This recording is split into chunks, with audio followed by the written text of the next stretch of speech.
Good morning, everyone. I think I will start with a brief introduction while people continue to come in this virtual room. So good morning, I'm Cinzia Cidi, Director of Research at CEPS, and I'm very pleased to welcome you to this new CEPS webinar.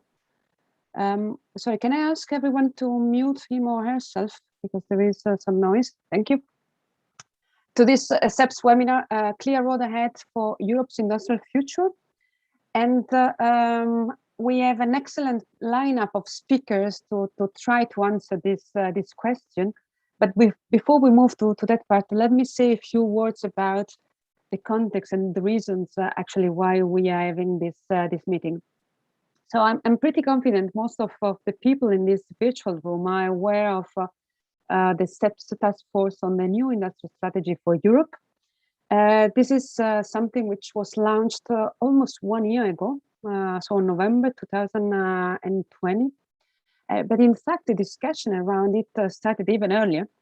And I have to say that the catalyst for it was CDP, Cassa Depositi e Prestiti, the National Promotional Bank of Italy, with whom I think it was still winter and before the COVID started, when we had a discussion about why don't we try to think of this new industrial strategy by looking more deeply at some of the aspects.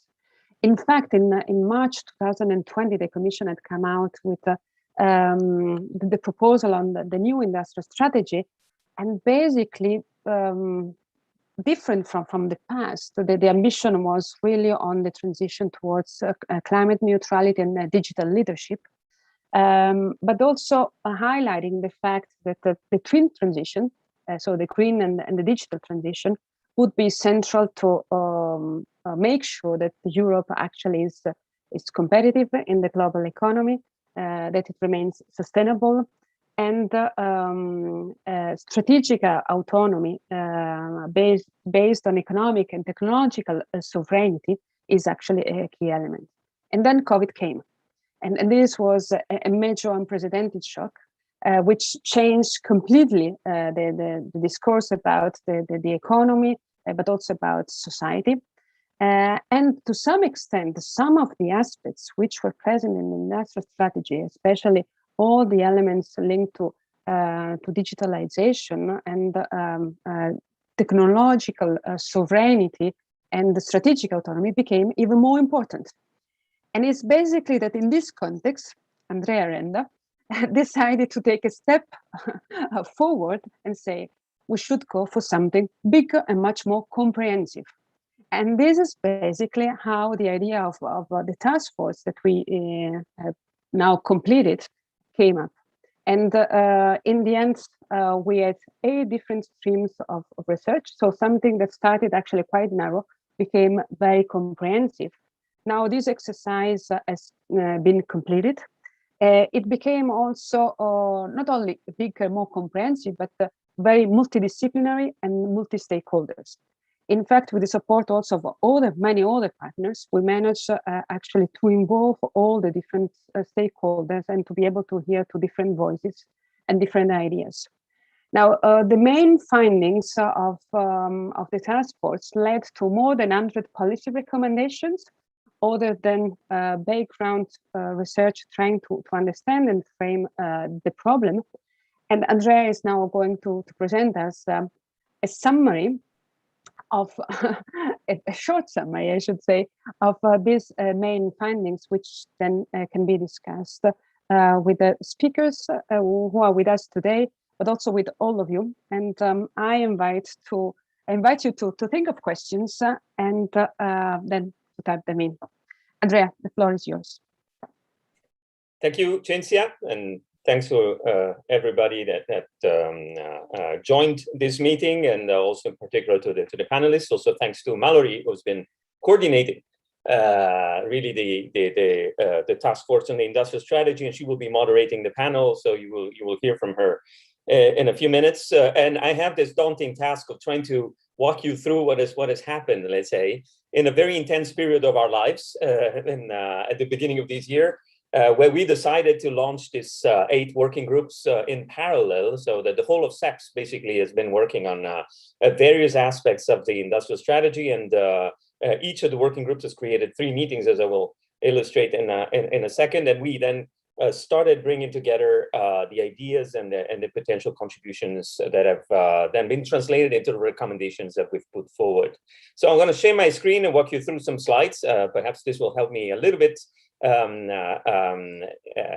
expose and explain what we've done without taking too much time, right? So as I was saying, yeah, 8 working groups. Many of you that are participating have been somehow involved in the work of this task force, but for the ones that have not been involved, you see this more or less the framework, the topics. See that many of these topics are still very much on the table of the Commission.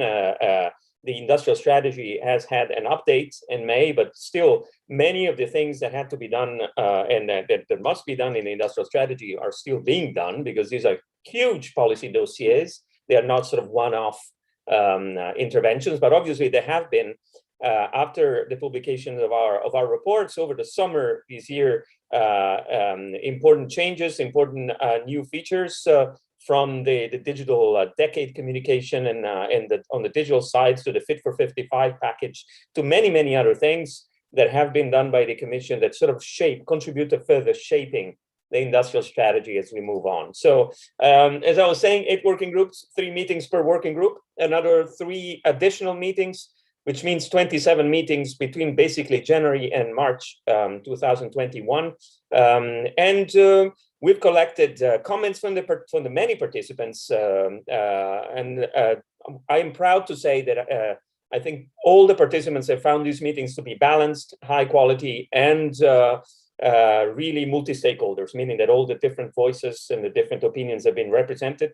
And I was particularly happy about this, because we really put enhanced attention towards being impartial, but very evidence-based, and trying to collect these ideas and observing from these 8 different perspectives, and then putting together our understanding of the industrial strategy of the EU and what it could become in the future.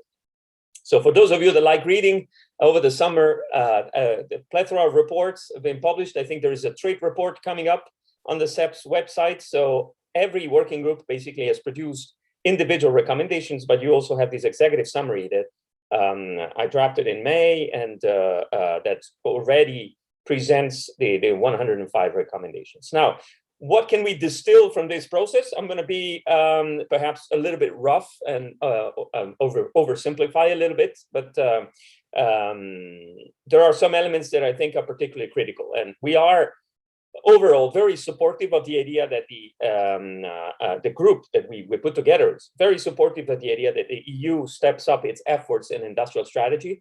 There is a need to consolidate initiatives. There is a need to be even more assertive on an international level on what is the EU's approach to industrial policy in general, and to the organization of economic production and value chains in particular.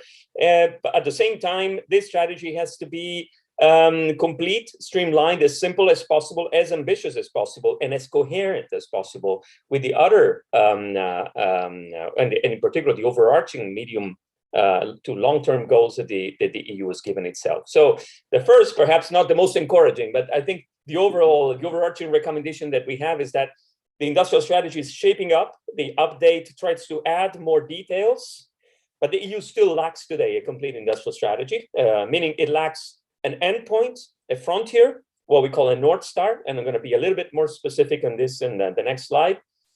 It really lacks a timeline to achieve this North Star, or whatever goals or frontiers the EU has in mind for its industry. It lacks, although I will talk a little bit about the transition pathways that have been introduced by the communication of the Commission on the update of the industrial strategy in May, but it lacks at the moment specific milestones on how to approach the goals that the Commission is giving itself. It lacks key indicators for monitoring progress, and in particular for monitoring progress in terms of impacts, not in terms of inputs, meaning that the indicators that have been mentioned by the Commission in May this year are still very much supply side, or if you wish, input indicators, and very, very single market focused, understandably as well, because we are coming from a period of enormous stress for the single market and enormous pressure on the single market. At the same time, we invite the European Commission to look beyond this and really chart a path towards not only the protection of the single market, but also the other items that compose the overall goal of resilience, which are preparing and transforming the European economy and society. And obviously, the strategy needs adequate governance. I'm happy to talk a little bit more, perhaps in the Q&A, about the industry forum, but also what are the safeguards in place to ensure that the monitoring of progress then leads to policy, say, actionable policy items and is translated into policy initiatives. So where is this North Star? Well, in terms of industrial transformation, I think we come from generations in which gradually the idea at the EU level and industry has been that of the deepening of the digital technologies, right? So today, a big part of the European Commission, in particular in DG Grow and in DG Connect, there is the idea of really bringing the so-called Industry 4.0 approach into industrial production. And this is very much about the uptake of digital technologies, so things like the cyber physical objects, the Internet of Things, autonomous systems, smart factories, and so on and so forth. Well, our discussion leads to a conclusion that I think is a similar conclusion to what DG Research and in particular the advisory group called ESIR on economic and social impacts of research, of which I am a member, is also reaching. So the fact that the Industry 4.0 approach today is not the most appropriate paradigm for an ambitious EU industrial strategy, because it's mostly about technology uptake. It's not about human-centric technology. It's not about the well-being of workers. It's not about the corporate responsibility towards resilience and sustainability. So also from DG Research, but also in our discussions, I think the idea of moving towards not necessarily yet another technological paradigm shift, but an organizational and governance shift, which we call Industry 5.0, that is being developed inside the European Commission. That change of paradigm is absolutely needed today to give the industrial strategy the role and the ambitious and important role that it should have in the overall systemic transformation that the EU needs to unleash in order to really achieve its goals in the Green Deal, but overall the twin transition goals. The Industry 5.0 approach has three main pillars. One is human centricity, if you wish, which means developing and using technology and the organizational and governance changes in a way that is functional to the well-being of individuals and obviously also of workers. So the work that Cinzia, for example, has done on jobs and skills in the industrial strategy is essential also to understand what kind of systemic transformation is needed in order to get there, and treating the technology as a means and not an end. That is extremely important, especially when it comes to strategies such as AI, Internet of Things, and other components of future production.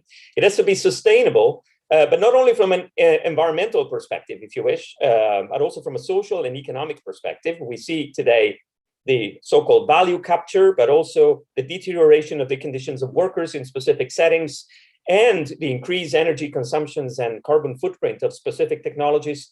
This is something that should be brought back in a functional way into our view of industry in the future, and perhaps most possibly at the value chain level, or even broader at the ecosystem level, and not necessarily looking at a single company. And resilience, which also means more even and fair distribution of values in supply chains, more decentralized architectures where possible, and an attention towards the needed redundancies, and not only drawing, for example, the infrastructure to the bone, and so minimizing costs, but keeping the capacity in place for thriving in case of unforeseen or unforeseeable events. The progress that we have lost on the Sustainable Development Goals during the pandemic is a good way, perhaps, to quickly exemplify what is the value of investing in resilience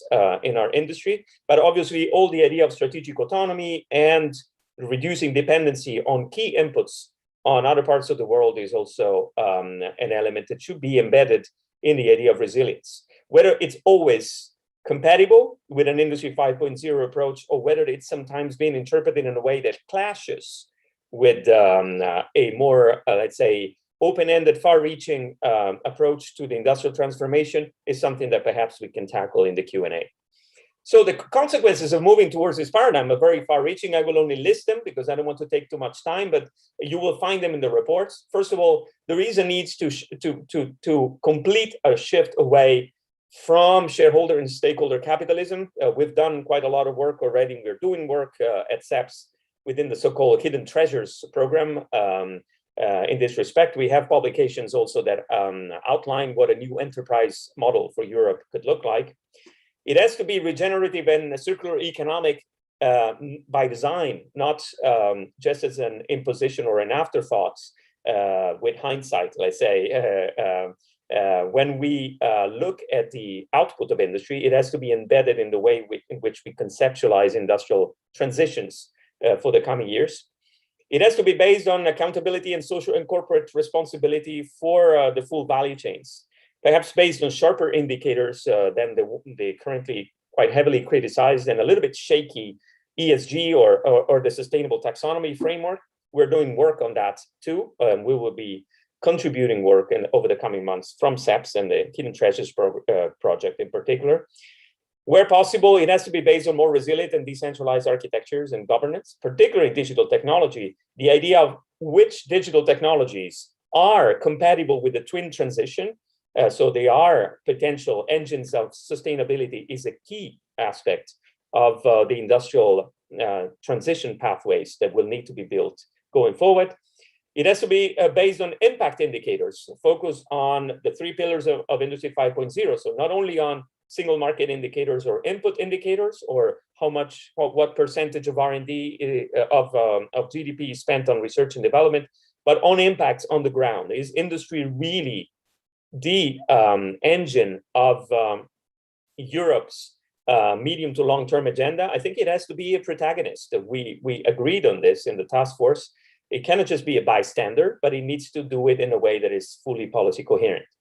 There's a need also to change framework conditions. Over the past months, we have organized a number of meetings, including with business leaders. I can recall our meeting in the CEPS Ideas Lab with Faber, with the CEO of Danone, former CEO of Danone. We also had other meetings in the Research and Innovation Days in which we really looked at how difficult it is at the moment to implement projects of industrial transformation due to lack of alignment of incentives with the capital markets, but also still at many different levels of government, difficulties of having permits and going through red tape and bureaucracy. And this is something that will needs to be tackled going forward. Two slides, and then I'm done, just to reassure also Mallory that we'll need to moderate myself and the debate. First of all, one of the key elements that I think will be particularly important is to look at what I consider to be, pardon me the term, a little bit of a jungle of different initiatives, and trying to bring also in terms of governance a little bit of order and streamlining the different initiatives, such as the missions, the data spaces, the industrial ecosystems, the strategic value chains, partnerships, flagships, many other collaborative settings, the KICs, and the different institutions that govern them. In what is currently, I created a new form of market structure, if you wish, for this, that I call confusopoly. For me, it's most important that they are reconciled, they are streamlined, and all of them, in particular, starting with the missions that are about to be launched, but also others, incorporate this view of capitalism, if you wish, and this approach to the industrial strategy that the EU would like to develop over the coming years, and that we propose that the EU develops over the coming years. If those big collaborative frameworks and coalitions do not incorporate a reasonable amount of corporate responsibility and orientation towards the three pillars of Industry 5.0, it's very difficult for that to expect that the rest of the market will do it by itself. And finally, there is a multi-level governance element that cannot be ignored here. We have a once-in-a-century opportunity. We have member states sitting on their national resilience and recovery plans. What we don't see at the moment, coherence between instruments at the EU level, as I was saying before, including, for example, our better regulation agenda, where it really leads to the resilience and sustainability goals that the EU has given itself, but also vertically, meaning it is not sufficient to say 37% or 20% has to be earmarked for green or for digital. What's most important is that the green and digital go hand in hand in the twin transition, that the right choices are made on where money is spent in a way that really leads to realizing the key pillars of the industrial transformation as I have sketched them over the past few minutes. And also that what is done at the national level across countries, it makes sense, meaning that it can be reconciled, it can be analyzed jointly, and it can jointly contribute to a European Union that embarks into a journey of industrial transformation. This is why I think one of the key missing links at the moment would be to link the transition pathways that are being developed, sort of horizon scanning, medium to long-term visions of how ecosystems should evolve over time. It should be really linked to initiatives related to the industrial ecosystems and to the national resilience and recovery plans, because otherwise there will be many initiatives that go in sparse directions and a lack of momentum for meaningful and homogeneous and impactful reforms. I also would like to bring forward and to put forward another proposal, which is that the lens through which we monitor the industrial components of the national resilience and recovery plans should also echo the way in which the overall industrial strategy has been monitored. So here we are. I will wrap up here. There are more, let's say, open-ended questions than contributions at the moment. I mean, we have very concrete recommendations that I welcome you to, that I invite you to consult. It's going to be a very difficult, a very ambitious endeavor, but it's also important to help the European Union do this once and for all, rather than rolling the boulder uphill and downhill all the time, as it's been done with industrial policy over the past decades at the EU level. We are working on, and this I can perhaps say something at the very end of this meeting, launching new working groups at the moment. These are 3 that are being considered. These are not the only ones, but we will launch a reflection over the coming weeks on, also with the participants, with the stakeholders that have been supporting us, on which working groups are the most appropriate at the moment. And we are thinking about certainly looking into vulnerability of value chains and strategic autonomy, and looking a little bit deeper into what a digital transition mean and how can it work for all. And also perhaps, as some of our colleagues at CEPS, I mentioned Jorge Núñez in particular, have been doing over the past weeks, look at the different national resilience and recovery plans and their link to the industrial strategy, and what are the potential synergies and also the potential tensions that are emerging. I'll stop there. Happy, obviously, to come back in the Q&A, and I'm eager to listen to our panelists and what they will have to say about the industrial strategy. So over to Mallory, I guess, and thanks for your attention. Thank you very much, Andrea, for your very rich keynote speech, emphasizing the Industry 5.0 paradigm as the North Star of the EU industrial strategy, and underlining the importance of coherence with respect to all initiatives at the EU and national levels. Now, let's open the floor to the panel discussion. We are very honored, very pleased to welcome today 4 esteemed panelists. Maïve Route, who is Deputy Director General at DG GROW at the European Commission, Miapetra Kumpulanatri, Member of the European Parliament, Andrea Montanino, Chief Economist at Cassa Depositi e Prestiti, and Sharon Burrow, who is General Secretary of the International Trade Union Confederation. We'll have first 2 rounds of discussion. After these 2 rounds of discussion with our panels, At around noon or a bit later than noon, we'll open the floor to the audience for a Q&A session. You may already, as from now onwards, ask your questions via the Q&A chat on Zoom. And if time allows, we might even give the floor live to the audience for direct exchange with our panelists. Then we'll have 1 minute for each panelist for closing statements, and Andrea Renda will then at the end share with us some concluding remarks. Without further ado, I'll give the floor to Maeve Root for sharing with us the position of the European Commission. The floor is yours. Thank you. Good morning, and thank you for this very thought-provoking keynotes, first of all. So certainly we do see that the hosting organization with many of the subgroups as well, you have been really busy working at key issues that the Commission is putting forward, or kind of the challenges which we all face.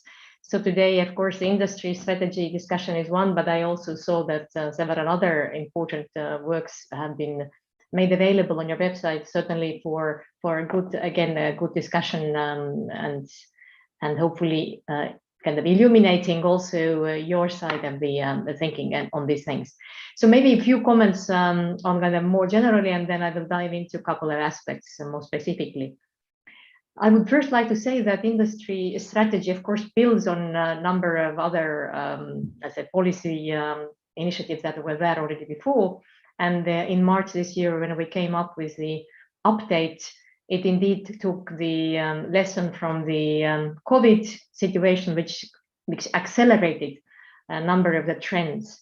So the strategy which came out in May takes stock of the need to strengthen the governance for crisis situations, as we have seen now under COVID, but it also very much looks into the need to speed up and accompany the industry and actually broadly the industrial ecosystems through the twin transition, and adding then the element of resilience. So when you look at the industry strategy, you see that we are actually addressing the three major goals: the greening and emission reduction, the digitization, and then of course the need to build strong, resilient value chains globally. And it also builds a strong link to the Horizon 2020, which is, as we all well know, the funding source for research and technology, which is very clearly part of the industry outlook as well. Now, I would maybe first say about the coherence of these various strategies, and there is really an effort paid to make this happen. So if you look at the Fit for 55, I will say it comes with what is currently available from a July package, and you know that Commission is working on a further set of initiatives coming in December, and then perhaps a few more next year. So you see that it is tackling the emissions issue, reduction of emissions, and this is not only from the traditional, let's say, carbon intensive industries, but similarly from basically all parts of the economy, transport and so on. So the emissions reduction is a big target. Certainly, we from the industrial policy side take it extremely seriously. This is something that we have really right in the center of the industry policy. Then the second part of the Fit for 55 has to do with the, I would say, the overall circularity, resource efficiency, trying to live within the boundaries of this planet. And this again is a very important, I would say, line of work for the industry strategy as well. A furthermore element from Fit for 55 is the just transition. So you know that we have the social fund created, and also this kind of solidarity between the member states is an element not to be forgotten. And finally, of course, this kind of global projection where you even called us for more ambition than you have seen so far.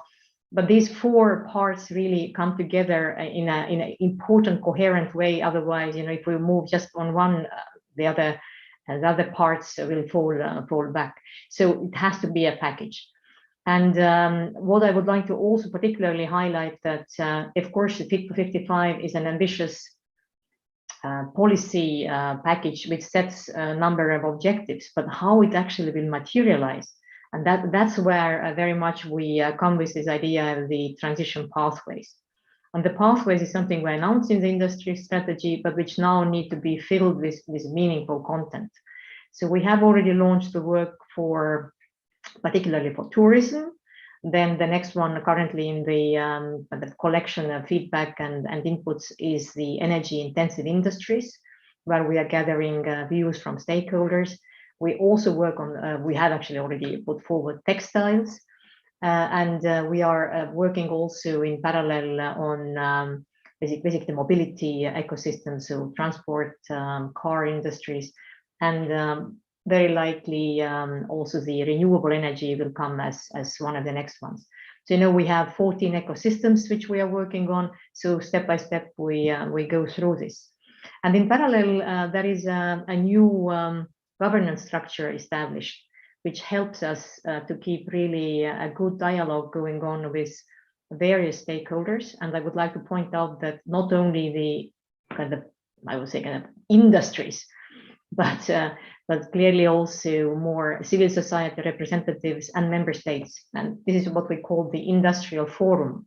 And the industrial forum has also several subgroups, which now is a way for us to reach out in addition to the normal public consultations, which Commission does anyhow, but it allows us to also discuss what we want to achieve through the transition pathways, and very concretely, so how really, what kind of scenarios can one develop to go towards more digital, towards more green and low carbon future. And there are some member states which have progressed very interestingly. I mean, for example, Finland is one where we take actually good note of the transition pathways developed, where we can also see how this process can be shaped and what it can bring. So the transition pathways is a kind of a tool that helps us to really make the big overarching targets more concrete. Now, you also said that, of course, for the industry strategy itself, we need to be able to monitor how things go. I would invite you to still take maybe another look into the set of indicators, because they are actually, you know, they contain different layers. And although I would say that I wouldn't be so critical about single market. I mean, this is our major asset. We need to make sure that it properly functions. But in addition to the single market, there are a set of indicators for each of these industrial ecosystems as well. So we do look at things at the more, I would say, ecosystem level, which is very much directly linked to, you know, various industries and economy sectors. So keeping keeping our fingers also on this pulse to see how it is functioning. Then maybe beyond the greening target, which itself, and by greening I mean not only the reduction of emissions and not only the carbon capture, but also the recyclability, the circular economy elements. So beyond that, of course, a very important new element that particularly came up under the COVID times was the need to make sure that our supply chains are resilient. We saw the disruptions, and they're still actually, the disruptions have not disappeared, they're still with us, unfortunately. So we have come through quite a thorough analysis of trade-related dependencies. But beyond that, of course, we have to be aware that there are technological, let's say, areas where we may fall back seriously, and which may also hamper our ambition towards this new economic model. So, I mean, semiconductors, everybody can see, is constantly in the newspapers, it's a big concern. So we are looking also for ways and tools to really try to be ahead of time, aware of these kind of shortages or these kind of issues coming up, and then how to tackle them. We certainly have an opportunity to work with our partners to try to diversify the sources where we buy things, and also the export markets. So this certainly is our first choice, to make sure that on the international front, we diversify. Secondly, we build also stronger capacities in Europe, and you have seen the alliances that have been created for batteries, for raw materials. We now work also on hydrogen. So these alliances mobilize the private sector, the various players, also the member states. These are important tools. And we will continue working on this dependencies issue to really be better informed and better equipped to actually tackle these things before they become really problematic. On sustainability, I would maybe like to still say something more, and this fits to the Industry 5.0 concept that you presented. There are still further important elements coming that we are currently working, and they are not yet out there. We have on our drawing board, so to say, a sustainable product initiative, where the idea is very much to look at kind of the life cycle carbon footprint of a product, and try to also already build in designs which allow for recycling or at least proper disposal at the end of the product life. So these type of concepts are also something that Commission is working on and will be strengthened. And you are certainly aware, I think Commissioner Reiner has also said, we are working also on a very important piece of work which will look at the global due diligence of the, again, supply chains, but from the angle that we should not be procuring or buying from countries or from procurers where forced labor has been used, or where we have really some very clearly manifested environmental issues. So these elements are also being worked on, which will strengthen particularly, I would say, this kind of sustainability and I would say also maybe even human rights angles of the industry policy. And then maybe a final comment on the Industry 5.0 yet. And then I would like to maybe make a point that we fully understand the logic that no industry is there for the sake of the industry. It is there for the people.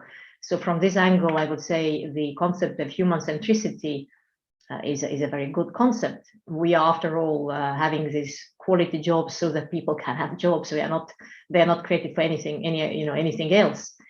On the other hand, of course, I would like to warn against throwing out capitalism too easily. People like myself coming from a part of Europe where we were suffering under communism for a long time, I wouldn't be too quick to say that we have to do away with shareholder and stakeholder capitalism. So the other versions of the economic order are not better. So I would warn a bit against this ideological approach, frankly. But having human beings in the center of our thinking, this is of course understandable, and this is certainly something that Commission can also sign with two hands, I would say.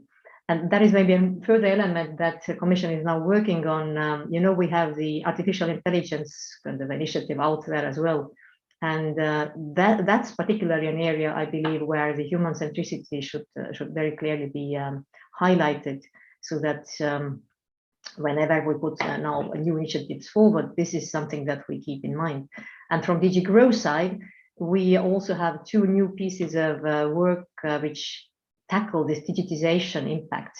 One is our machinery directive, where we make sure that whatever machinery is out there, that this cannot just go mad because somebody is hacking, cyber attack on whatever industrial production line. And another one is about the radio equipment, which similarly needs to be updated and take into account the new times, which is all much more digital. So these are my opening remarks, and back to the moderator. Thanks. Thank you very much, Margaret. Let's turn now to Mia-Petra Kumpula-Natri for insights from the European Parliament.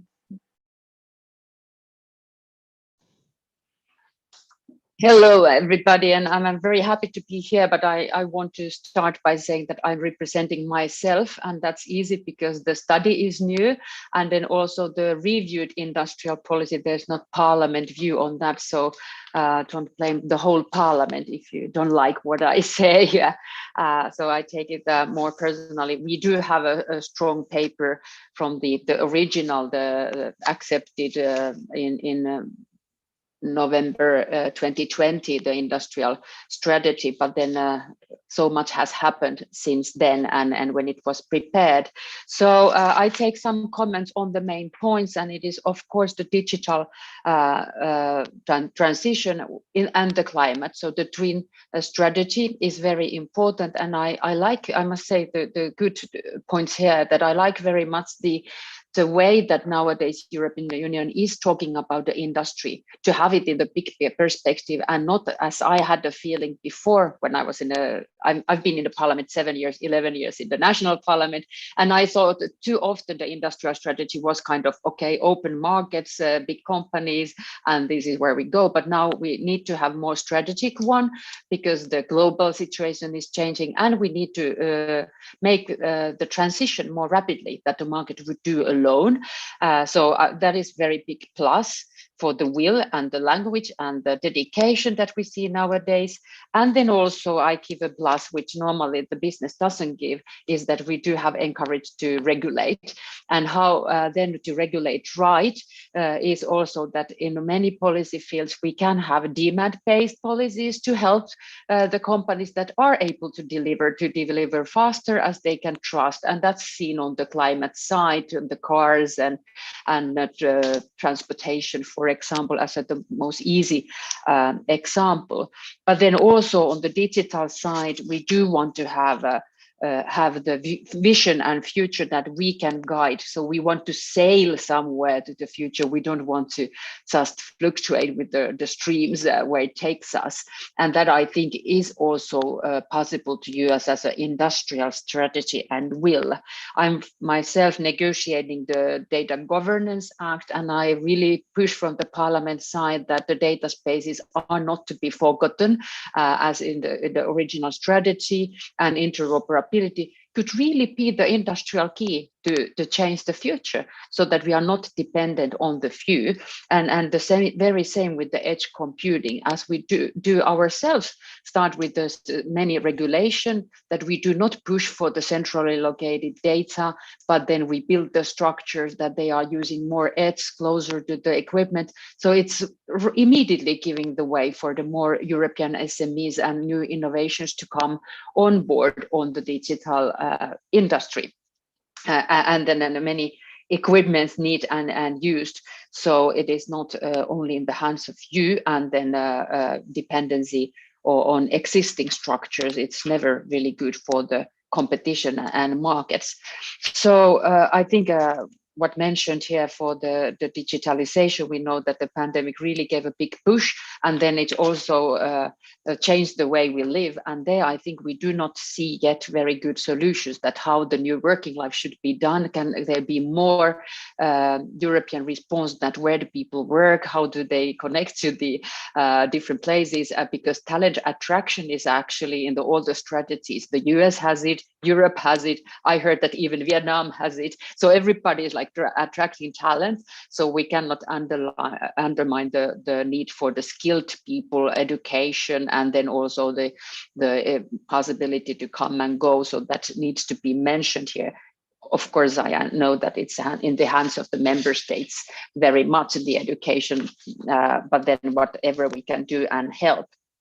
So for the climate, I think the few past weeks with the energy bills rise, and we just had a hearing with the Commissioner Simpson in the ITRE committee, and the debate we had in the plenary last week, actually it just showed us what we knew, that we have to make the transition to be socially inclusive and sustainable, also looking it from the human perspective. So I very much would put the human in the center, even though we know, and very clearly also opinion of the Parliament is that the globe and environment and climate needs to be livable, so then the humans can live here. But then the transition doesn't happen, political push, if we don't get everybody on board. So that means we should find more kind of win-win-win structures, as I always love to see in the building sector, that you can immediately create jobs after a pandemic, you can immediately get better housing and schools and hospitals, and you can immediately cut emissions. But then a few critical notes to have possible to have the discussion. How much EU can do the strategic thinking. And I'm not the fan of the model that you give the money for the countries and then you give the titles and then to do it, because we do not have mines everywhere. We do not have certain raw materials everywhere. We do not have the expertise everywhere. So can we say that we have a European strategy and then we say the member states do it? Is it that we will have the shipping strategy and then Luxembourg and Austria and you all have to do something on the seas? It's not there. So this is what I really call after. I know it's not maybe the Commission to blame or Parliament to blame. Maybe it is the member states who are not ready for the more strategical European level thinking and financing. Horizon is a good example. Yes, you can have everybody on board, but then RRF is a bad example. IPK is a bad example from my point. It is actually member states putting money there. The big member states put more, the small members put or the poor member state put less, and then you take it back without state aid. So that's a bit artificial and it's not necessary. It's maybe needed, but I don't like to see the Commission to give up calling and wishing for the European strategical thinking, and then that should follow with the European resources and European tools to do. Maive mentioned, for example, the batteries. And that has been my example. Where is the monies when I can show you that here are the lithium mines and here are the skills? Where is the European tools then to answer? And now it said, okay, use your RRF money maybe. Not every country has that money. What could be then the strategical thinking? And this really came up when the Chinese investments were coming to Finland with the resources, and there's no actually European answer on that one. So this I try to provocate to say that if we say A, can we say B, and then how strong the strategical thinking can be if we cannot have the European level leverage as well. So my second point is how much Europe can and should aim to work alone. And it is the strategic autonomy. Should it always have the open in the end? Because I think, for example, on the climate technologies, we do not afford not to trade flow when you have the best innovations. And there was a study from the Atlantic Council, and we know that the trade in between the US and EU is not the easiest one. It's the biggest one, but it's not the easiest one. And then TTZ started now is a good example that we should really think further. So I do not hope to see that we have closed ecosystems, but we should have more resilient and more reduced dependencies ecosystems. So that is also, we will see month by month how we will develop that idea. And then my last question is that how do we build in the values? So the regulating for innovations, and I'm a strong believer that we can do the right thing, that the human centricity in the end can be the winning bit, even it is questionized every now and then. So let's believe ourselves, the legislator, for that. Thank you. Thank you very much, Mia Petra. Let's turn now to Andrea Montagnino, Chief Economist at CDP. The floor is yours. Thank you, Mallory, and thank you to CEPS for this excellent work. I also need to thank Chiara Del Giovane and Alberto Carriero from CEPS and CDP who worked on the strategic value chain section of the report along with me. So let me start saying that I think the title of this event is as an easy answer. I think there is a clear road ahead for Europe industrial future. Yes. The problem is whether Europe will want to walk along this road or not. Why I say it's a clear road? Because I think we are in front of a huge change, really a structural breakdown on our economies and our ecosystem. There are at least two big changes that are already there in the post-2020 world. The first is the management of the pandemic. The pandemic is not over. will not be over unless the whole world will be vaccinated. We know that 80% of the vaccines so far are concentrated in 18 countries, and big numbers are European countries. But clearly, with open borders and migration flows, unless the whole world get a good rate of vaccination, this will remain, which means we have to build an autonomy capacity also to produce vaccine, and we are not there yet. The second big change in the post-2020 world is the renewed activism by policymakers. We have seen in the United States with the Biden plans. We are experiencing in Europe with a, I would say, unprecedented response that led to the first major issues of, let's call Eurobonds, or if you don't like the word, call it in a different way, but basically a common debt to foster economic growth, and also an important expansion of central bank balance sheet. There is also a third element in this post-2020 world, which might be new, which is the evolving geopolitical balances. Here, to be honest, we don't know which is the direction we are going forward. It's a G1 world with China alone. It's a G2 world with China and United States, or will it be a G3 world with the European Union? And I think the discussion today is really crucial, of paramount importance to understand whether Europe will play a role along with US and China. But this is the post-2020 world. Then we have some, elements that were already there and got an acceleration with the COVID, and some of them have been already mentioned. So there are some mega trends that were there, I would say, 15 years ago, and are still there, but are accelerating. At least three. One is climate change, of course. Europe is a front runner in accelerating the transition process with the commitments envisaged by the Fit to 55. But of course, it requires an extraordinary commitment, not only in the development of renewable energies, but also in the overall thinking of ways of produce and consume. Then there is a second mega trend where we are experiencing a huge acceleration, which is digitalization. We all know, I mean, we are experiencing right now. This probably 2 years ago, 3 years ago, no one would have thought of organizing such event in this way. And the third mega trend is the rethinking of value chains. A regionalization of value chains already started after the financial crisis, 2009, 2010, and likely the COVID crisis is accelerating this, because countries are experiencing and realizing, and also companies, private companies, the risk associated with very wide global value chains.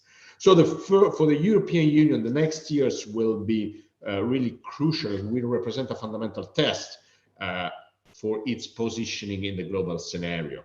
And the two main challenges are, of course, on the domestic front, the relaunch of a solid and sustainable growth, and on the external front, the strengthening of the presence of the European Union in the global market. So to this end, I think it is of paramount importance to promote the paradigm of an open strategic autonomy, defined as, say, the need to produce critical goods in Europe, to invest in strategic value chains, and to reduce over-dependency on third countries in these areas. But at the same time, preserving the EU openness, which is part of our, I would say, DNA. This is, to me, the clear path ahead of the title of this event, this open strategic autonomy. So maintain openness, but build the ability to produce critical goods in Europe. Of course, this objective requires an innovative approach in Europe that looks at Europe as a common space where to enhance peculiarities and comparative advantages of each of our country. it's basically an approach aimed at defining a new European industrial policy that is also based on a review of strategic value chain. In the ideal Europe, which I have in mind, would be great to have European champions here and there, big companies that work with a stream of small, medium enterprises that are all over the Europe. So which means probably a change in the competition policy, in the stated policy. But this is, to me, the way we should work. And it's probably the way we can really have a role in the competition between the United States and China. We have already, say, a manufacturing leadership in many areas, but we need to position ourselves promptly in the most technological advanced supply chain. And frankly speaking, I don't think any of our European countries can do it alone. We need really a common approach. Let me just quote an example, which is the development of the electric mobility chain, because I think this is an excellent example of this development path. Thanks to the creation of the European Battery Alliance, Europe has managed in recent years to lay the foundation of a competition industry. And the alliance cover, say, the entire value chain, from the ethical sourcing of raw materials, the refining, battery cell productions, recycling, reuse. So it's really a good example of a strategic value chain from the beginning to the end. Europe is already on track to become, after China, the second manufacturer of the lithium ion battery cell in a couple, 2-3 years, overtaking the US and the rest of Asia, thanks to this cooperation. But the legacy of this example, the European Battery Alliance, I think it goes further. It showcases that this approach of industrial policy can really be a ready-to-use blueprint for other strategic sectors. So we can really use as a benchmark, as an example. And I see 3 key factors of success. First, collaboration is the strength of Europe. So which means building a joint agenda between the European Union institution, national institution, regional institution, private sector, public sector. Second, competitive sustainability is the main compass, as well as advantage of European industry. So EU needs to combine the objective of strong environmental standards with increased competitiveness across value chain, creating sustainable jobs and growth. And third, it's crucial to agree on a shared ambitious vision in terms of the 2030 objectives and partnership. So to conclude, I think there is a clear path ahead. I think we must make an effort to work all together along the same direction, and probably to be very pragmatic. So build piece by piece and have good examples, good practice, best practices that can inspire other actors in moving in this direction. Thank you. Thank you very much. Let's turn now to Sharon Burrow, representing the International Trade Union Confederation. The floor is yours. Thank you. And can I also thank CEPS for the thoughtful approach to this issue. There's no doubt that industry policy has to be at the center of a stable and a sustainable future that's inclusive for everybody. But if you look at our history, and I'm not a European while I'm a proud resident of Brussels and have been for a decade, so forgive the accent. But what you do in Europe now is critical for the world. There can be no doubt about that. And indeed, I would argue from the outside that before I came to Europe, I watched the struggle of the economic giants, Europe and the US. And one was, in fact, and I'm talking post-Cold War, your struggle to hold on to the European social model was something we all championed. we saw what hyperglobalization was doing to break down the elements of cooperation, of industry policy, of any forms of intervention that actually gave not just security for people, but actually generated prosperity everywhere. So I would argue that you have struggled to maintain your social model despite commitment since the advent of hyperglobalization or the end of the Cold War. And for workers globally, then certainly this is the beginning of the breakdown of the social contract. And of course, in that context, the industry policy that underpinned development of key industries that brought prosperity for previous generations was seen as protectionism. Despite that prosperity that developed countries had indeed witnessed, and the growing inclusion and the strengthening of our democracies, all at risk today. The other thing was industry policy was also a model of where you could sow the seeds of development in genuine solidarity and not simply see developing or poorer countries as supply chain fodder for the wealthiest companies and therefore economies. So in that context, we already saw this model breaking down. Before COVID-19, you already saw a convergence of crisis with historic levels of inequality, with the despair and the anger that that was creating in many parts of the world. You saw the beginnings of a north-south divide in terms of frustration around the dominant economic model globally, a model that has failed people and planet, because we also had the climate emergency. And even as people were struggling to articulate and convince governments to integrate their response to indeed both inequality and climate and the transitions that demanded, then of course we were hit with the impact of COVID-19. This global health shock simply laid bare the fractures in our economies. And while none of us would actually want this to happen, it has really forced people to think together about how to build a just recovery with resilience that is inclusive and is sustainable. So if indeed people accept that the economic model had failed both people and planet, then indeed we know that all sectors must transition. They must transition just to meet the test of the climate emergency, and it's got to be fast. We have to do more than 50% of that by 2030. If we don't, then the very promise of a stable planet to hand on to our children and grandchildren is lost.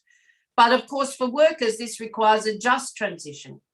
And we know that industrial transition, based on sound industry policy, can both save and create jobs. But indeed, it actually needs some other scaffolding, because it requires not just urgent intervention in industry policy and working across government, social partners and communities, but indeed it requires mandated due diligence and compliance to ensure that social rights and environmental standards are in place, that companies have to accept responsibility for people and the planet. But this transition is actually good for jobs. We need to return to full employment, to continue to renew hope and continue to boost trust in our democracies, which is rapidly breaking down. Globally, that means we would need to create some 575 million more jobs by 2030 to reach the ambition of Goal 8. And this will actually drive our thinking if we integrate jobs, climate, and of course, decent work in ways that make sure our investments are going to benefit both people and the planet, as well as repair the sustainability of business everywhere. So we know that when you invest in energy, skills, cities, circular economy, supply chains, I won't take the time today, we can show you where the jobs are. Just one example, even in renewable energy, you can, for every 10 jobs, you create 5 to 10 in supply chains. And if they're good jobs, decent work, the European way with decent wages and security, you actually create 30 to 35 jobs in the broader economy. That's worth having. But I'm also proud to say we've got the first layers of clean steel and other industries. My own deputy president works with SSAB Steel, and we need to do much more of this everywhere. You can also be leaders in solidarity, and I simply say vaccine nationalism. If anything shows you the breakdown of industry policy and a shared approach to protection, let alone development, it's that. But also, just to say finally, the economic model itself must shift. An Industry 5.0 approach requires that unsustainable forms of capitalism that are uncontested in terms of shareholder primacy have to be eradicated. Despite the increasingly popular notion of stakeholder capitalism, it's incremental, and we need governments to act to actually mandate behaviour that enables the shifts necessary for resilient sustainability and shared prosperity. And I fear without mandated action on these, and both the sharing of the best and preventing the worst aspects of digitalisation and other technologies, we will actually see more divides. So finally, investment. I know Europe is leading the way with the environment and social taxonomies, but they will fall short if it doesn't realise that all investment, every euro, dollar, currency unit has to have an ESG lens. There can be no more brown and green economies. We have to transition everywhere, and European leadership gives us the best hope if we get it right. Thank you very much, Sharon. We give now the chance to each panelist to comment on each other's position for 2 minutes, and then we open the floor to the audience. So you are welcome to already put your questions via the Q&A chat. So let's turn directly to Maeve Rutte for a 2 minutes comment. Thanks a lot. 2 minutes is short, but I'll try. First, let me say that I fully agree with what Sharon Burrow has just said about the investments. We certainly need to make sure that not only public money, but also private investments go in these new, much more sustainable and responsible ways of or modes of production. And in this regard, you are well aware that the Commission is working on this taxonomy, which should help the banking sector to really clearly see which direction their funding goes. And also, since I used to work in the central bank of Estonia for a while, the central banks system is also looking at the ways of basically portfolio assessment, risk assessment, which would be much more tied to the same thinking in kind of sustainability and climate neutrality terms. So I do expect a big shift coming from this end. Then I wanted to comment on what Mr. Montanino said about the vaccines. And I think the other way around. I find that the vaccines is actually a great success story that Europe has put forward. Yes, of course, at the beginning, when the pandemic hit us, we did not yet have the capacity. So I think the first success was that we managed in a super short time to actually have a vaccine produced through all the tests that it normally takes. So that was already, I would say, a big success. But then look what has happened. I just give you a couple of figures, what has happened as to the production itself. In January, the doses, the number of doses that Europe was producing was about 15 million. But in August, more than 250 million doses. So, I mean, we have been really able to ramp up the production extremely fast. So for the European Union, more than 800 million doses have been made available, which means that everybody who wants to get 2 shots can have it. And in some countries, a 3rd shot is now also made already available. And of course, hundreds of millions of doses of vaccine have also been given to, globally to other countries. So for me, this is actually a good example that, when we really have a crisis, we managed to bring the investments and the necessary goodwill and the management kind of capacities together. And then I wanted to really dive into what came from Mrs. Kumpula on this strategic autonomy, and actually also Mr. Montanino said about the same thing. Few points to add to what I said before. The strategic autonomy and resilience, how can we build it? There are several maybe elements to mention for people to explore further. So first, of course, funding needs to, again, run in the right direction. And there, the national RRP, the recovery plans, make actually investments in this direction. We have now a new Invest EU framework, which mostly runs through a European Investment Bank, but also through the national promotion banks. So funding, at least loans and also a certain amount of equity will be available, and then grants through the RRPs as well. So this has to be channeled to the right direction. So that's my first point. My second point is public procurement. And DG GROW, where I work, is also shaping policy in public procurement. And we have been now looking into the existing public procurement directives with the aim, could we make them, could we produce more guidance how to use them in a smart way, so that the sustainability and social aspects, for example, as well as innovation, would be taken more into account and not only the price tag. So this is, I think, another very important element to build our sustainable supply chains and to use the money in a proper way. A third point is that Commission has recently reviewed our trade policy. And that is a very important shift in the thinking. So it's no longer only talking about, let's go and do another free trade agreement somewhere. It is very much now focusing on enforcement. So let's make sure that with our trading partners, we really also insist on these values that we share, that are dear to us, and that we are actually making sure that we get these fair trade and also sustainability aims actually properly respected. And then the further point is a piece of work that is that was announced by our President von der Leyen, namely on the need to also have a more global view on things. She has announced the Global Gateway, a kind of connectivity initiative, which nicely also fits together with the other communications that Commission recently produced, the so-called Indo-Pacific kind of attention area for us. And this goes together into kind of a I would say a new initiative to shape better and bring more in a more focused way together our tools and our funding for this kind of a more global outreach. And our so-called NDICI funding should also then follow the thinking that we need to diversify and have good trading partners in many countries, not only and be concentrated very much in one or another.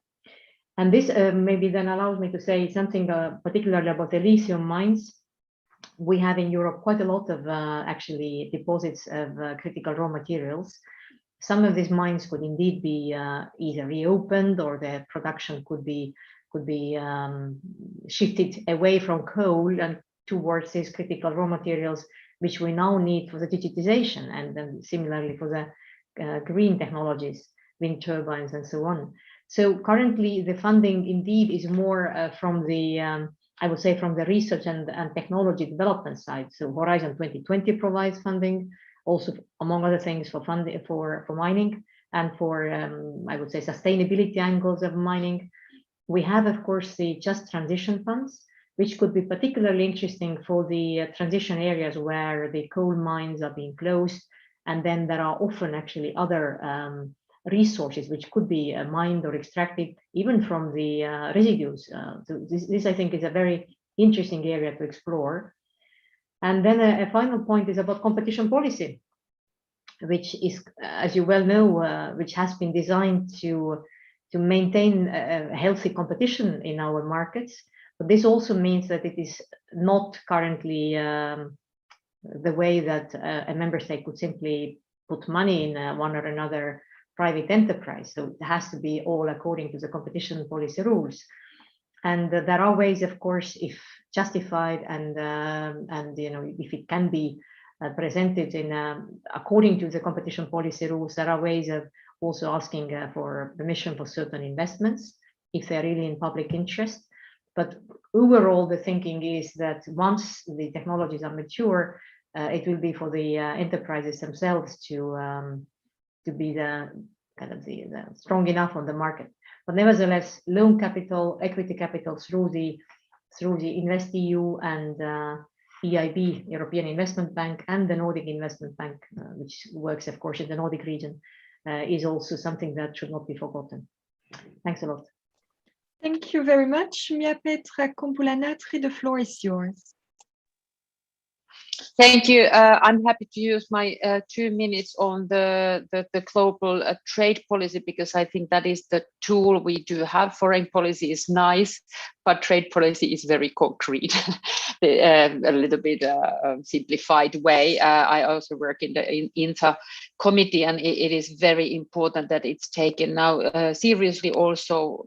On one hand, we are forced to, but on the other hand, if we are very honest, the climate policy without some aspects that what may cause the regulation and cutting emissions here as in the form of leakages, for example, is something that if we are even environmentalists looking the globe, we have to have some better tools. And I very much appreciate that the Parliament and Commission have found each other, that no new trade deals would be done with the countries if they are not members, and really doing the Paris Agreement and so on.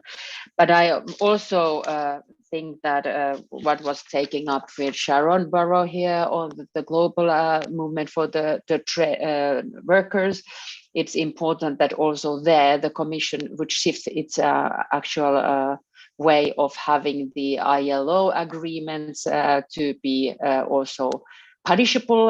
So at the moment, there are countries who require Europe to change that, but I know the member states haven't given that, and the Commission is not very actively working on that. So I think taking the human on board, or the center as proposed by the agenda here, that it would be very important shift also. So I'm hopeful that the due diligence will change that, and the member states would then follow that. New Zealand is requiring Europe to do that. USA was requiring Europe to do that earlier, and we have answered no. And I'm sorry to use the disappointment fact that I'm more on the side of the Montanino on the vaccinations, that it's not only the success story. There is a promise of 240 million doses to Africa, and then it was doubled by the von der Leyen speech. But the reality is that we still have distributed less than 30 million. So the member states also, there is nice cause, and I know happens to be Finnish Commissioner Urpilainen really begging the countries to deliver. Von der Leyen took it up in the most important speech, but there we go. And also one cannot underestimate the importance of the vaccinations, even in the countries with the very low willingness to do that, and how much it solves the hybrid challenge that we do have. I didn't mention hybrid threat, but hybrid challenge, as if people are not willing to get vaccinated. First, it was the question of the production, availability, and now it's also inside of our heads, or at least our co-living people, also inside the union. And seems to be a global trend taught with some Americans that they do not necessarily meet the herd level, so they will stop below 75. And in Europe, we are really in the critical moment, and knowing that some countries with the 30%, they will not reach it. And that is really a threat to recovering and then to get rid of this disease. But at the same time, yes, we have produced a lot, we have distributed a lot, we have been working a lot, we have promised a lot, but not yet delivered on the numbers that has been promised. Thank you very much. Andrea Montanino, the floor is yours. Thank you. I take just 2 minutes or maybe less for 2 comments. The first on what Mia-Petra said before about attracting talents. I think this is really a key issue, whether we want to develop a new industrial policy or a real industrial policy in Europe. For my knowledge, this is something where countries tend to go a little bit in a scattered way. There is not really a policy for attracting, but if we want to put ourselves on the highest part of the value chain in terms of value added, then of course we need to have the right person to do so. The second point is on the vaccine. I mean, this dispute between it's a good or bad thing. I think, of course, it has been a very huge success for Europe. I've been vaccinated very well ahead in time. But my point is is because this is an example of a strategic value chain. To produce a vaccine is not just producing, it's storing, distributing, and so on. If we look at the different elements you need, we discover, for instance, needles. You need needles for vaccination. 15% of the needles in the world are produced in the United States. You need a freezer to store the vaccine. 67% of the freezers are produced in China. You need the antibiotics. 23% are produced in China. So the point is, I think this is a good example of a strategic value chain that includes many components. It's not just distributing a vaccine among the population. So I think on that, probably we are not there yet. I will be, of course, happy if I'm wrong, but I think there are still a lot of components of this value chain where we depend on others. And I stop here. Thank you very much. Sharon Burrow, the floor is yours. Well, thank you. And I really appreciate the support for due diligence and, of course, agree on the shift in investment generally. It just has to happen. But I wanted to come back to trade and industry policy, because we're still seeing a contestability between profit at any cost and indeed, development and indeed protection for the world through shared production knowledge and capacity. And I would just argue on the vaccine question, Europe did a great job because using its procurement power as a single leverage point worked. But if you look at the issue globally, then most of the vaccines, and I'm absolutely committed to rewarding, IP for its value. But what we can't reward any longer is that when governments actually provide money, taxpayers' money, to help, as it will, not just in vaccine development, but many areas of industry policy, that there's no conditionality. We've created 9 new billionaires in the US in pharma companies, and they want to continue to simply make profit. Now, sometime it has to end. There has to be a ceiling on return of investments to IP and distribution of production know-how to the rest of the world. Otherwise, we are really saying we'll continue a business as usual model based on shareholder demands, a lot of government or taxpayers' money invested, and no effort at solidarity at all, even when it's in our interest in terms of protecting everybody. But beyond that, in the interests of development generally, that allows us to build a more sustainable and inclusive future. And because resilience is on your agenda, can I just leave you with this thought? If we created universal social protection with a global fund for the poorest of nations, that would only be for a decade. We've done the research that shows for every dollar invested or euro invested, you can get up to 1.9% return. It's good investment, generates resilience against shock, and indeed it builds basic economies. That's how many countries in Europe actually shared their wealth when they were poor at the turn of the 1890s, particularly the Nordic countries. But if we do that, if we invest seriously in industry policy with conditionality that comes with procurement and government investment, if we share our production capacity so everybody prospers, then we learn again that collaboration makes the difference. Thank you very much. As we are short in time, I will now summarize the question we received through the Q&A session, and I will ask each panelist to answer or make concluding remarks for 1 minute after the summary of those questions. So we have a first question to Maeve Root. about the not throwing out capitalism too fast. How will the Commission ensure that the new structure of 14 ecosystem will not lead to political intervention into the European economy and a situation where politics decide which firms are to be supported or fostered? Another question on the CBAM. Is there a plan to use the revenues from CBAM to help poorer non-EU countries to address the challenges such as climate change? A question to Andrea Montanino, I think, on the TTC, the Trade and Technology Council between the EU and the US. Going beyond the regulatory implications and opportunities offered by the TTC in the transatlantic dialogues, would you say that the TTC can well represent a practical response to the US call to cooperate on the challenges posed by China?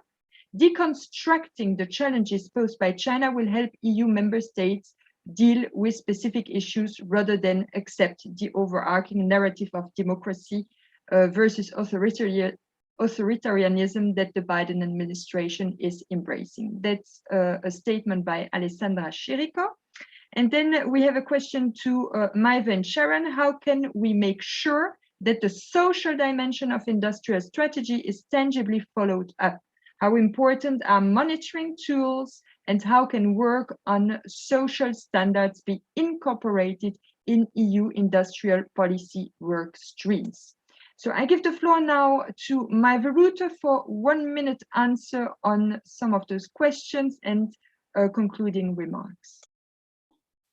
Thank you. Well, certainly I will not manage to cover everything in 1 minute. To say that 14 ecosystems, of course, is a way of looking at the industry. It is not like we have created some sort of a super ministry, dealing with all kinds of actual management issues. So we use this way of looking at industry to understand better what is happening on the ground. We have indicators to observe the progress and also be actually informed about the difficulties. And certainly I would like to assure you that this is not a communist China type of central management that we're talking about here. And this brings me to the point about the global value chains. When we talk about resilience of Europe and the strategic autonomy, we have never ever said that this means that all and everything has to be produced in Europe. I'm sorry, but it is not realistic to say that, yes, now for the vaccines reasons, we start producing these needles and fridges and syringes and gloves and masks and whatever have you, that everything has to be produced in Europe. This is not saying. The aim is to have resilience, meaning that when needed and in the strategic areas, yes, perhaps Europe has to have certain share of our own production, but the same way we should be working still with our trusted global partners. And that is the point that currently we have situations where we are overly dependent on one country. And this is maybe a situation that is not very healthy for long term. So the strategic autonomy does not mean that we are aiming at having and kind of repatriating everything and bringing onshoring all the production to Europe. It means that we have to balance out better. We have to be more assertive with our interests through the trade policy, for example. And then there are areas where we have to ramp up production. On the vaccines, of course, it's a whole big extra story. Let me just say that indeed, as to Africa, more needs to be done, but the number now of the doses that has been donated or has been given is around 70 million. So it is progressing, but indeed, I agree with you, we are not yet there, the work needs to continue. On CBAM, it starts with actually a rather, I would say, a targeted focus on certain areas only. So we should be also very clear that we are not talking about some sort of a full carbon mechanism on the borders. It's really the most carbon intensive things that we're talking about here, such as cement, fertilizers. And the aim there is to make sure that we don't promote carbon leakage by importing such goods without proper attention to the way they have been produced. Voila, but I think I stop here. That's already long. Thank you. Thank you very much, Mia Petra Kumpula-Natri. Yes, there wasn't any a specific question dedicated, so I take the opportunity to say that it is important that we remain coherent and we keep all the silos away on the when we do the industrial strategy, and it's also not remembered maybe every time that it's still there, but it's improved, and I really much enjoyed that this time we also even had the external factor, because it's also very, very much there, as Maive now said also, that the production change are not too possible to internalize them all, but then it is very crucial part of the whole industry to look at the existing situation in the world. But then at the same time, I think the legislation can also help to set the demand on what we want, and that is then best improved or guaranteed that the legislation is not turning direction, and also that you can trust that investing somewhere which may be paying back in 10 or 20 years, you can trust the way. And that is the very actual debate now on ETS, and I'm very happy that both Commission and Parliament is standing very firm basis that this is the right way to go, and this kind of reindustrialization is very important, because the investors are there and they are almost putting the money, and if we turn the direction now, they want. Thank you very much. Andrea Montanino. Yes, thank you. On the EU-US Trade and Technology Council, I think we are at the beginning of a road. They met a couple of weeks ago. But in looking at the joint statement, I think it's promising. There is the idea of looking at compatible standards. There is the idea of preserve from manipulation of data, to prevent misuse of technology, to cooperate on semiconductor. So these are all themes that are really on the table and very hot, but also sensitive. I think cooperation on technology between US and the EU is necessary. It's probably the only way we have ahead. We have to join forces. We have to build this cooperation comparative advantages. There are some topics where the US companies are stronger than European, and on the other side. But I would say we are just at the very beginning. Is a dialogue, and I think we should not put too much pressure, but also in a way, I don't think we can imagine there will be something strong and concrete in the coming month. It's very important, but to start and talking. Thank you very much. And Sharon Burrow, the turn. Well, there's no doubt that industry policy has to be underpinned by two solid sets of standards, with indeed mandated due diligence and compliance, and of course procurement rules for governments that meet these tests as well. So that way you can indeed socialise rights, whether it's in Europe or across the trade spectrum. And that's what we're looking to the European Union to deliver, to repair the base of social and environmental standards that would indeed give us a stable planet and an inclusive and rights-based future for workers with shared prosperity. So that's the lens we look at. On CBAM, can I just say, this is really necessary for protecting the shifts in industry, establishing the price points that will be competitive without indeed the dumping of dirty products elsewhere. But I would also argue that energy poverty is a major issue, and we need to reinvest any proceeds in not just industrial development, but in the people themselves, as any carbon price should be, in redistributing support for those who need it. And I can only congratulate the development of the US Europe trade, discussions, because it won't always look the same. But if we can get equivalences on rights, on environmental standards, on industry policy and procurement demands, that will facilitate a more, indeed, as you say, the 3 stronghold areas of sustainability, resilience, and of course, development more generally that's inclusive of people and repairing the planet. We will win. So thank you very much, CEPS, for your work. Thank you very much. Thank you very much to our panelists for this very interesting discussion. We still have some questions. We'll forward them to you. And now I give the floor to Andrea Renda for the concluding remarks. The floor is yours. Thank you, Mallory. I think we're running a bit late, so I've taken the liberty to answer a few questions in the Q&A directly by typing the answers. So hopefully some, at least the ones that were more directly addressed to me. I want to thank the panelists. I think it's been a very rich discussion. I think it shows that there is a lot that has been done and that should a lot on our agenda and on the agenda of the EU.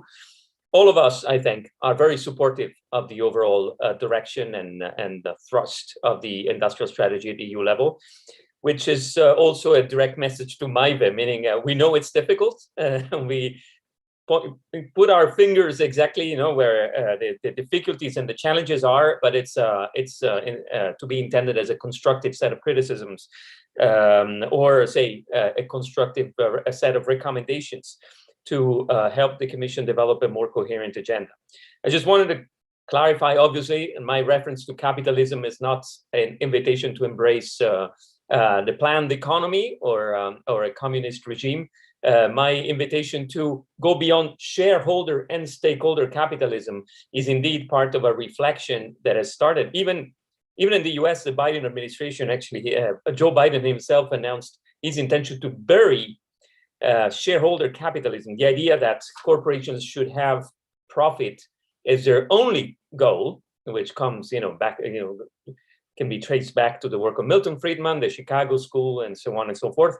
That is something that today, in a situation in which industry has this pivotal role in driving our economy and society towards a more sustainable and resilient future, this mono-dimensional goal is considered by many to be unfit for purpose. But this is a call for a refreshed approach to capitalism, not for abandoning capitalism in and of itself. Finally, on Europe's role and on the external dimension, I mean, Mallory could also chip in there, obviously, because her specialty is in trade. I think there's quite a lot of work to be done in terms of how the EU can really project its image in a convincing way, even in transatlantic relations in the future, but in the global governance of trade more generally. I just wanted to point the attention of the participants to an event that we convene in 12 days from now, where we will have a discussion on the so-called Europe's power surplus when it comes to trade. Europe as a regulator, as a standard setter at the global level. It is also an attempt to go beyond the discussion that in the past has been focusing almost exclusively on this idea of the Brussels effect, which is indeed a narrower way of looking at what the role of the EU can be at the global level. So for those of you who are interested, there is an announcement already on the CEPS website. Those of you who want to contribute ideas, including the panelists here, you're all more than welcome to join us in that occasion with two authors of a paper that we recently published, Ignacio Bercero from DG Trade and Calypso Nicolaidis from the EUI School of Transnational Governance. So just a little bit of advertising there. Stay tuned also for our future working groups. You saw that some of the ones that we want to launch, I think, are spot on because many of the discussions that we've had are about that. But I'll stop there, hand over to Mallory, and thank everybody for the very rich discussion. Thank you very much to our panelists. Thank you very much, Andrea. Thank you very much, Cynthia. And thank you very much to the audience. Goodbye. Goodbye. Goodbye. Thank you. Bye. Thank you.